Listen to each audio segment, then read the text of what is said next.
The leaked white paper seems likely to propose several changes in the way that general practitioners practice. Changes in resource management appears to be what the government wants from the GPs. In particular, the drugs bill, now running at close on £2,000 million a year, needs to be pruned back, says the government, and a new contract between health authorities and hospitals could mean that GPs will lose the choice they have of sending patients to consultants of their choice. But independent health expert Peter West believes that some changes in the way this part of the health service is funded could be a good thing for doctors and their patients. I think one improvement we'll see is a move to greater efficiency, because health authorities will be able to exercise some choice when placing contracts for services with hospitals. At the moment, they're more or less obliged to use the hospital which they own, and we know from the available data that hospitals vary tremendously in the efficiency with which they treat patients.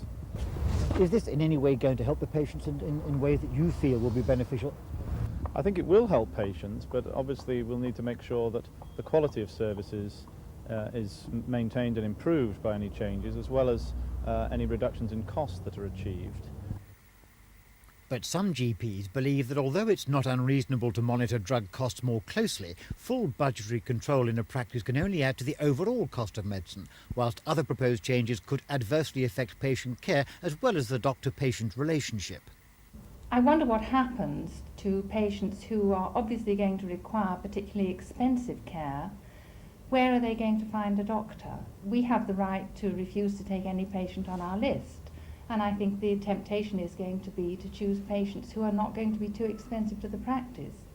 If we already have the patient on our list and they suddenly become ill and require a lot of expensive care, are we going to be able to afford to find them that care? And if not, what happens?